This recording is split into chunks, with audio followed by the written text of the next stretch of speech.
Well, kids, did you miss me? You better say yes. We are ready for chapter 7, called The Cricket Cage. That same night, after the Bellinis had gone home, Chester was telling Harry and Tucker about his trip to Chinatown. The cat and the mouse were sitting on the shelf outside, and Chester Cricket was crouched under the bell in the cage. Every minute or so, Tucker would get up and walk around to the other side of the pagoda. He was overcome with admiration for it. And Mr. Fong gave Mario a fortune cookie too, Chester was saying. I'm very fond of Chinese food myself, said Harry Cat. I often browse through the garbage cans down in Chinatown.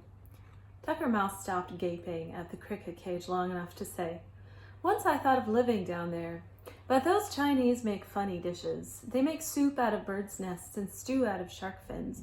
They could make a souffle out of a mouse. I decided to stay away. A low rumble of a chuckle came from Harry Cat's throat. Listen to the mouse, he said, and gave Tucker a pat on the back that sent him rolling over and over. Easy, Harry, easy, said Tucker, picking himself up. You don't know your own strength. He stood up on his hind legs and looked in through the red-painted bars of the cage. What a palace, he murmured. Beautiful. You could feel like a king living in a place like this. Yes, said Chester, but I'm not so keen on staying in a cage. I'm more used to tree stumps and holes in the ground. It makes me sort of nervous to be locked in here. Do you want to come out? Asked Harry. He sprung one of his nails out of the pad of his right forepaw and lifted the latch of the gate to the cage. Chester pushed the gate and it swung open. He jumped out.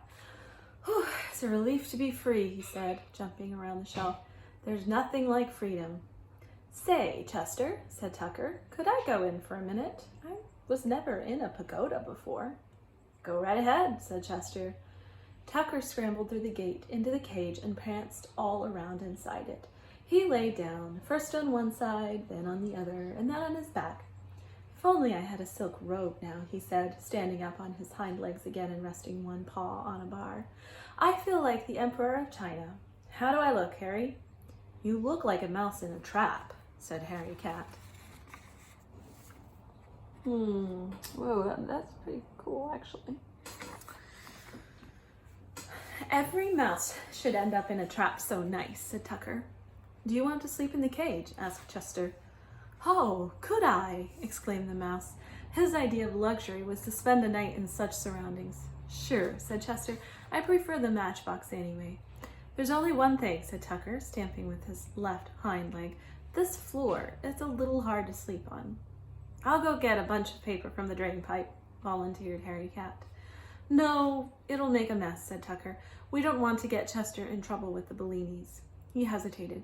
Maybe we could find something here. How about a piece of Kleenex, suggested Chester. That's nice and soft. Kleenex would be good, said Tucker, but I was wondering. He paused again. Come on, Tucker, said Harry Cat. You've got something on your mind. Let's have it. Well, Tucker began, I sort of thought that if there were any dollar bills in the cash register.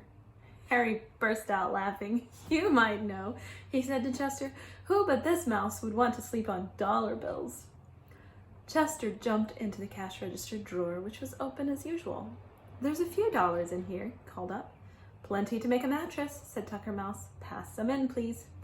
Chester passed the first dollar bill up to Harry Cat, who took it over to the cage and pushed it through the gate.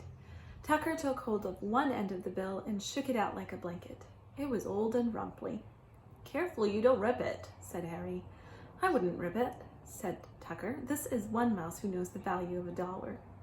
Harry brought over the second dollar. It was newer and stiffer than the first. Let me see, said Tucker. He lifted a corner of each bill, one in either paw. This new one can go on the bottom. I like a crispy clean sheet, and I'll pull the old one over for a cover. Now, a pillow is what I need. Please look in the cash register again. Harry and Chester searched the compartments of the open drawer. There was a little loose change, but not much else. How about a 50-cent piece, said Harry. Too flat, answered Tucker Mouse. The rear half of the drawer was still inside the cash register. Chester crawled back. It was dark and he couldn't see where he was going. He felt around until his head bumped against something. Whatever it was, it seemed to be big and round. Chester pushed and shoved and finally got it out back into the dim light of the newsstand. It was one of Mama Bellini's earrings, shaped like a seashell, with sparkling little stones all over it. "Would an earring do?" he shouted to Tucker. "Well, I don't know," Tucker said. "It looks as if it is covered with diamonds," said Harry Cat. "Perfect," called Tucker. "Send it along." Harry lifted the earring into the cage. Tucker examined it carefully, like a jeweler. "I think these are fake diamonds," he said at last. "Yes, but it's still very pretty," said Chester, who had jumped up beside them. "I guess it'll do," said Tucker. He lay down on his side on the new dollar bill, rested his head on the earring, and pulled the old dollar up over him. Chester and Harry heard him draw a deep breath of contentment. "I'm sleeping on money inside a palace," he said. "It's a dream come true." Harry Cat purred his chuckle. "Good night, Chester," he said. "I'm going back to the drain pipe where I can stretch out." He jumped to the floor. "Good night, Harry," Chester called. Soft and silent as a shadow, Harry slipped out the opening in the side of the newsstand and glided over to the drain pipe. Chester hopped into his matchbox. He had gotten to like the feeling of the Kleenex. It was almost like the spongy wood of his old tree stump and felt much more like home than the cricket cage. Now they each had their own place to sleep. "Good night, Tucker," Chester said. "Night, Chester," Tucker answered. Chester Cricket burrowed down deeper into the Kleenex. He was beginning to enjoy life in New York. Just before he fell asleep, he heard Tucker Mouse sighing happily in his cage. Well, check it out. Dollar bill underneath, dollar bill on top. There we finished chapter 7.